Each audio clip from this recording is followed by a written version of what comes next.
Welcome to Conversation with Zaki Baruti, with your host, Zaki Baruti. And like always, I want to give a shout out to my biological family, what's happening, to the Universal African Peoples Organization family, what's going on, and to New Life Evangelistic Center family headed by Reverend Rice. Keep up the great work, and a shout out to our amazing cameraman, Bob. On that note, we don't have another great show this evening because in studio with me, I have a very beautiful and aspiring young lady who wants to make a difference in our community in a field that many of minorities and in particular black people don't engage in, and that's in the field of mechanics as relates to aviation.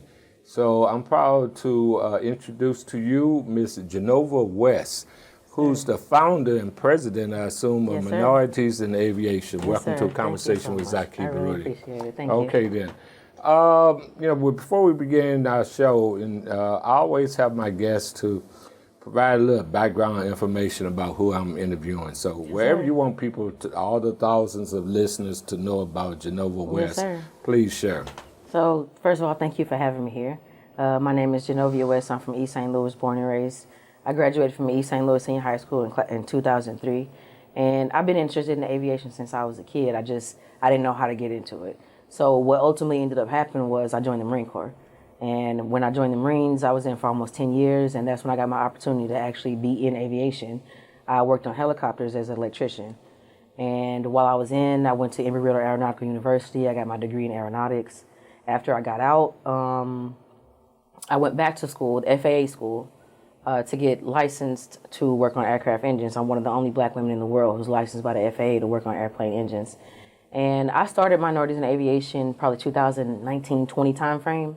But back then, that's when the COVID stuff happened. I was living out in Las Vegas. So at that time, the most I got to do was just go out to schools and talk to kids about it. And fast forward to 21, 22, I'm back in Illinois again. And I got to hold my first flying event. So I do a lot of different events now. But the one that kind of kicked it off for me was doing the first flying event where I get kids from the inner city to go out to the airports and they actually get to fly real airplanes. Now, that's probably the best event that I do so far because it's kids that, I've been doing this for 20 years, if I didn't say that already.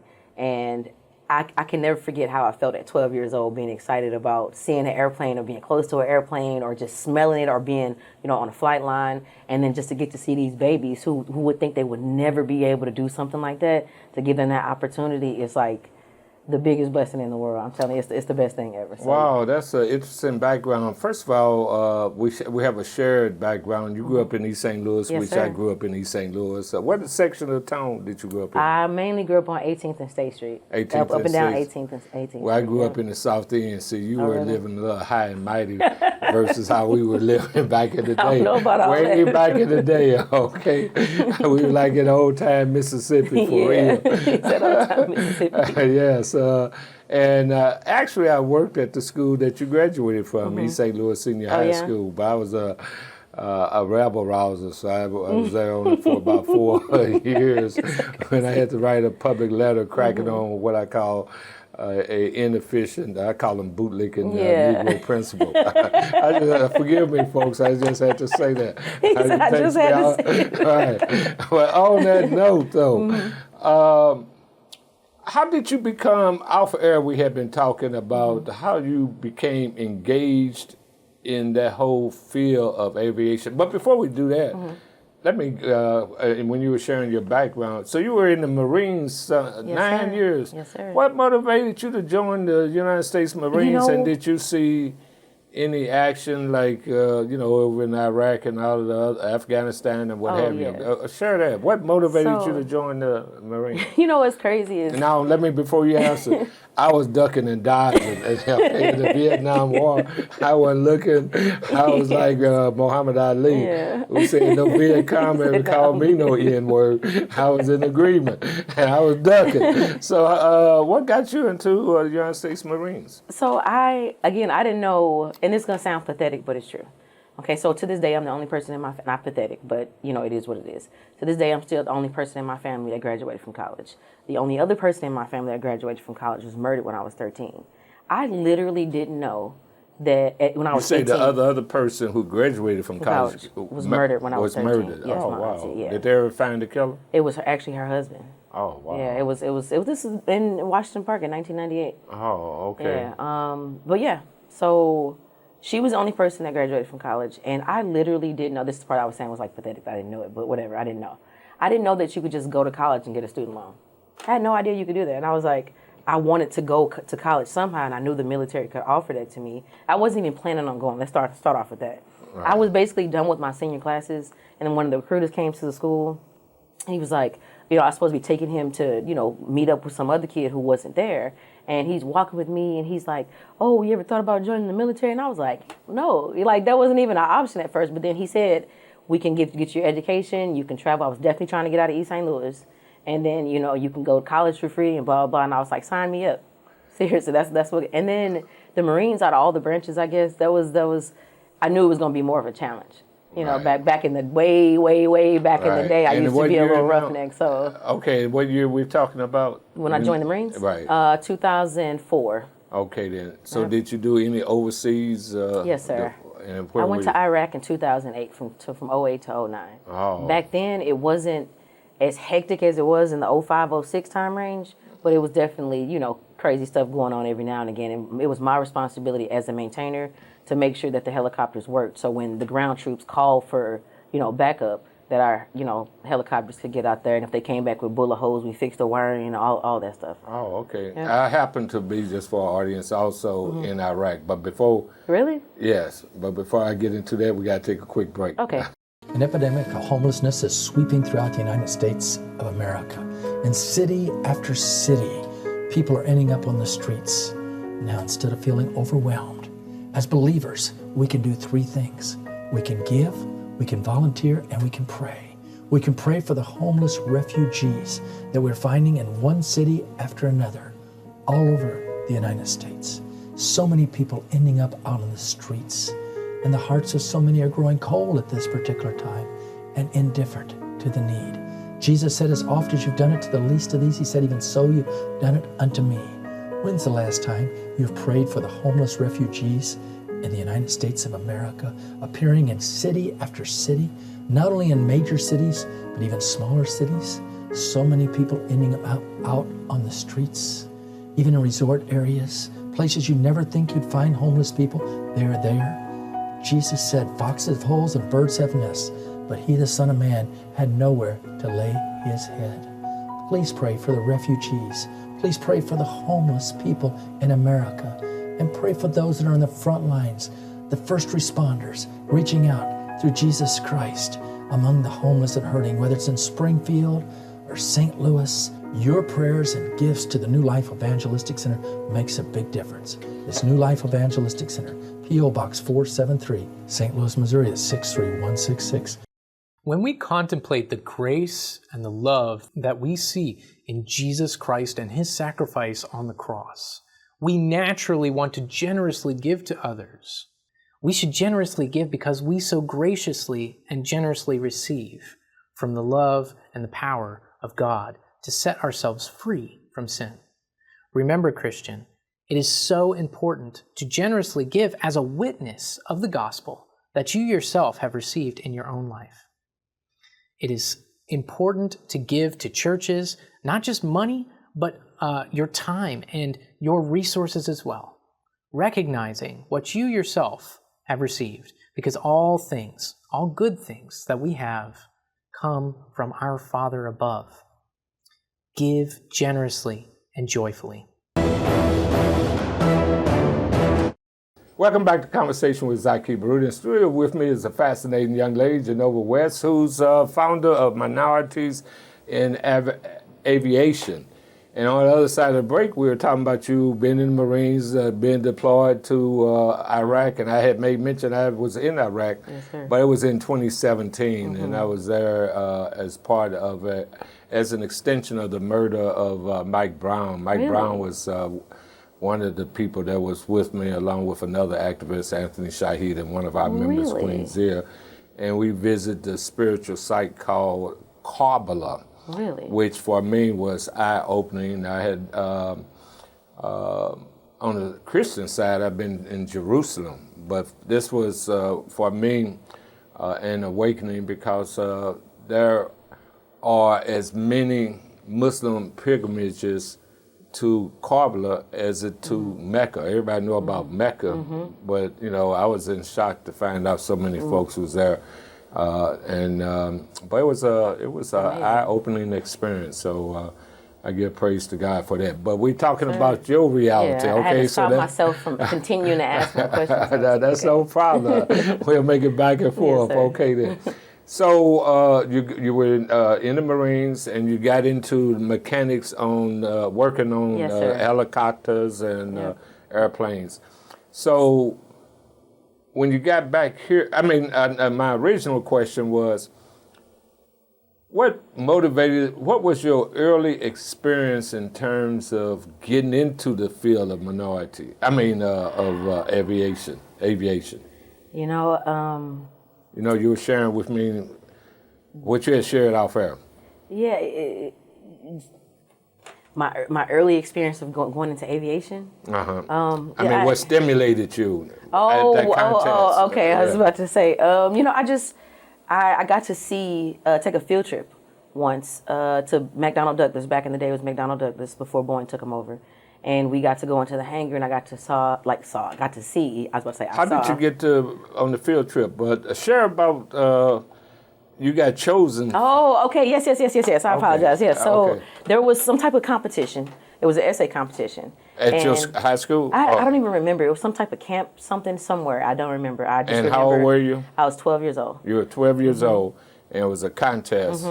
And I'll never forget sitting there. I'm the only black kid sitting there, and it's just like we're all sitting in a row, and they're announcing the names of the people who won, and I'm just like, whatever, man. I know I didn't win this. I know I didn't win. And they said my name. Everybody was like, me too. I was like, seriously? So I won the essay competition because I just said what I meant. So you were in a setting at a camp, Yes. only black child there, Yes. and it was an essay. An essay competition, and they picked me for the winner, and what you get is to fly an airplane. So the pilots take you up in the air. They call it a discovery flight, and they let you take control of the airplane actually in the air, just to get you a hands-on, real life experience on flying an airplane. And I've been hooked ever since. It just completely fascinated me that something can fly like that, and then how stuff works. I've always been like that. I've always been interested in understanding how things work.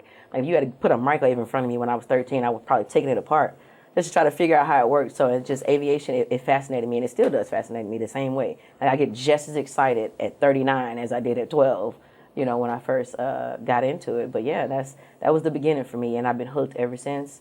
And after that, I wanted to be a pilot. I had no idea how to do it, so I ended up, trying to get in contact with the people that, gave me the flight, and they told me how much it cost and so on and so forth. So I was like, okay, $6,000, because back then it was 60 flight hours for $100 a pop, which is $6,000. And I knew my mama didn't have $6,000. So I tried to be slick, and at the time I was going to Eastside, not 12, 13. It was East St. Louis Senior High yeah. School, which is Eastside. Okay. Yeah.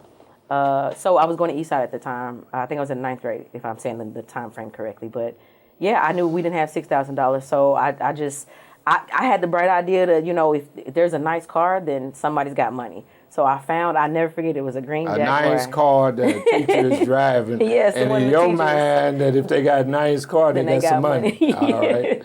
And what happened? So I waited in the parking lot for hours. It was late. And the man finally comes out, and I just explained to him. I introduced myself like I'm all grown and stuff. I explained to him what I'm trying to do. Like, hey, I need somebody to co-sign the $6,000 loan for me so I can get my pilot's license. And he was so impressed that I had the nerve to go that far to try to get somebody, to do that for me, that he actually agreed to do it. So that was the beginning of me trying to get into it. But family so did that stuff. Work out? No, it didn't. It didn't work out. I guess it was like a parent thing where maybe she didn't want to accept the money or something like that. But that From really, a teacher. Yeah. So I was like, you know what? I'm gonna figure out another way. You know what I'm saying? So that's when I ended up getting a job at the airport, literally just to wait on a pilot. I worked at a restaurant. You know what I'm saying? So I got a job at the airport, St. Louis Regional Airport, just to wait for a pilot to come through one day and ask them how do I become a pilot. Not Lambert, St. Louis Lambert. St. Louis Lambert. Oh, okay then. And did you ever catch a pilot there? I did. And I asked him because that was the whole purpose. I was there for a couple, because, you see them all the time, but it's a hit or miss of whether they come to your spot, Right. He said, I said, sir, I've been waiting to, talk to somebody, try to figure out I want to become a pilot. And I was like, can you tell me how to become a pilot? He said, just work hard and don't get pregnant. I was like, okay. So Thanks for that information. so okay, so you never really learned how to fly then. No. Nope. But you engaged in mechanics dealing with planes. Yes, so my specialty is electronics. Okay, Electronics. electronics. Yep. So your vision, when in terms of the founding of minorities in aviation, what is your vision there? To bring aviation to communities that wouldn't normally have access to it. It breaks my heart to see, fast forward 15, 20 years later, and I come back, move back to the area, and it's kids and adults that are so interested in aviation but nobody know how to get into it. There are so many organizations, there are so many nonprofit organizations, there are so many aviation organizations, especially in the Midwest area. It is insane. The Midwest is a hot spot for aviation. But people don't come to our communities with this type of information. Nobody's going to come to us and say, hey, there's a scholarship out at this airport so you can get your pilot's license. Nobody's going to come to our schools and be like, hey, do you guys want to go on a discovery flight? So that was my motivation behind doing it, to bridge the gap on the information and the resources and the people who are interested in it. And then my tagline is, we can do it too. Okay? And that's my tagline because I've watched kids who can barely read, who have, trouble at school, trouble at home, just all kinds of, life problems. But I've watched kids who, with the bare minimum, mess with electronics and do stuff that I've seen grown men get paid a lot of money to do. So it's like, in my mind, I know I'm not the only one. I knew I wasn't the only one that was interested in doing stuff like this. So when I say the tagline is, we can do it too, I want kids and our community to understand that we're more than capable of doing this too. We just don't have access to the same resources. Okay, then on that note, we'll have to take another break. As we feel the darkness pressing in upon us, both personal needs and needs in the world, society as a whole, it's easy for us to get depressed. And when we're depressed and negative and feeling hopeless, we're not going to be able to help anyone. That's why I daily have to draw strength from the Word of God. That's why I have to go on walks in the midst of the wonders of God's works. And that's why I have to be able to see something that's worked for many, many years in my life, is that Jesus Christ is the same yesterday, today, and forever. That He's with us always, even to the end of the world. And that we can be a light, letting His love and power flow in us and through us in a cold, dark world. There are people hurting out there. There's people that are crying out to God at this particular moment in the midst of their desperation. Can we be led by the Holy Spirit to them? Can we believe God to reach out and let His love flow through us and by faith help them meet their needs? That's the challenges that the Lord gives us in His Word. Experience the joy of really helping somebody else and letting the light and love of Christ shine in you and through you. What a mighty God we serve. What a mighty God we serve. Angels bow before Him, heaven and earth adore Him. What a mighty God we serve. What a mighty God we serve. What a mighty God we serve. Angels bow before Him, heaven and earth adore Him. What a mighty God we serve. What a mighty God we serve. What a mighty God we serve. Angels bow before Him, heaven and earth adore Him. What a mighty God we serve. Welcome back to Conversation with Zaki Baruti. In studio with me is Genovia West, who's the founder and president of Minorities in Aviation. On the other side of the break, you were, we're getting into the mechanics of your business or Yes, your sir. foundation, Yes, sir. your organization. What year were you founded? So I started in 2019. 2019. Okay, then. Now, from 2019 to now, what kind of activities or what has been your focus of your organization? Okay, let me tell you, this is the best part though. So like I said, in 2019, I started it out in Vegas. The coronavirus stuff happened, everything shut down, nothing really happened. Oh, you I had started to- in Las Vegas. Okay. Yeah, go because I was ahead. living out there for a couple years Okay. before this. And then when I came back home, I had the first, what is it called, the discovery flight. I work with an organization called the Young Eagles.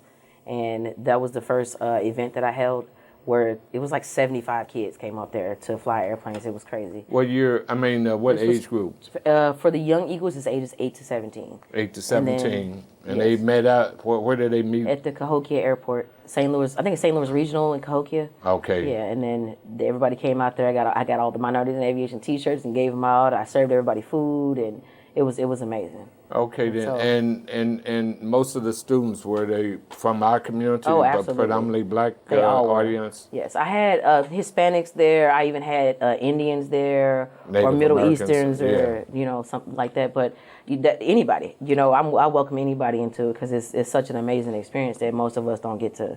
So that was a discovery. So they're going up in the air as young people? So what happens is the pilots explain let that. them. Yes, it's so crazy. I got a lot of videos and everything. I wish I could show them. But so what happens is the pilots they teach the kids how to do like a little pre-flight. What you do when you're about to fly the airplane, and they get in the airplane. Depending on how many people are in there, that some of them just sit in the back. Whoever is brave enough to sit in the front and want to take control is what they do. So they get them off the ground first, and then when they get in the air, they ask, "Do you want to do this?" And the kids actually get to fly the airplane. And then when they come back down, I'm like, "How was it?" And they're like, "Oh my God!" It's so crazy to watch how excited these babies get. So I'm like, I'm not crazy. This is as exciting as it you know what I'm saying, as I think it is. And it's so just amazing to watch the excitement, and just knowing that they would have never had this opportunity if I wasn't doing this. I know that's And right. I'm not the only one that's interested in doing stuff like this. So that's why it's so important for me to get all this information, these resources, and keep connecting people to it, because it's not a coincidence that it's not a lot of minorities in aviation. So with that, what other programs have you implemented? So starting off, it was just the flying events. And then I've had things donated to me. So again, my primary is electronics. I did electronics, and I went back to learn how to work on engines and stuff.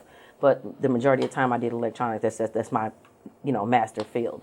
I had an electronics box donated to me from some organization. And basically what I do with the box is two things. I teach them about the lighting on the aircraft systems. And then I also teach them how to troubleshoot electricity. So on the back of the box is like switches and stuff to induce faults, and kids have to use the meter leads to figure out whether it's a short or whether it's an open, stuff like that. So you have ongoing classes where you're teaching young people electronics as it relates to aviation? I wouldn't say ongoing. It's when the opportunity presents itself. Because there's a lot of different events. I do career fairs for the high schools and stuff like that. I go and talk to schools. I have like this really funny, entertaining aviation presentation that I give to middle schoolers, high schoolers. I even went to a couple of churches to talk to groups of, people there. So it's a lot of different things that I do.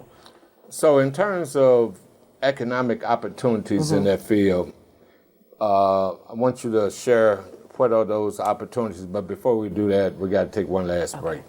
Behind me is the New Life Evangelistic Center administrative offices in Overland, Missouri. And this is where we shoot our shows for our worship shows and the Here's Help Network. And it's also where Zaki Baruti and Bernie Hayes shoot their shows. You can find all of these shows at the New Life Evangelistic Center app, the NLEC TV app. You can also access them on your tablet or on your computer. And this is how you can stay up to date with all the things that New Life Evangelistic Center is doing. There are so many different programs that we've got going on, and God is doing many exciting things through partners like you. So if you want to support the work that New Life is doing, then please access and give through the app. You can go online at nlecstl.org, or give us a call at 314-421-3020. Again, 314-421-3020. But this is the best way to get plugged into the amazing work that New Life is doing through people like you. And so there is something for you to get involved in today. And we are so thankful for our partners. Only through the grace of God and your gift are we able to bless others today. Have you discovered the benefits of giving? If you've received God's gift of eternal life, through the giving of his Son. For God so loved the world that he gave his only begotten Son, as John 3:16 says, that whoever believeth in him shall not perish but everlasting life. You will then discover the joy from giving to others. Freely we have received the grace of our Lord Jesus Christ. Once we've experienced him and his reality is a part of our life, we're going to want to freely give to others that are in need. That's why Jesus said in Matthew 25, when I was hungry, did you feed me? Naked, did you clothe me? Sick or in prison, you visit me? A stranger, did you welcome me? He said, as often you've done to the least of these, even so, you've done it to me.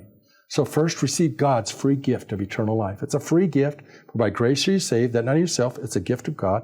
And then freely give, for it's truly more blessed to give than to receive, and he gives us so many opportunities to help on a daily basis. Let's let our light shine, and let's freely give as God has given unto us.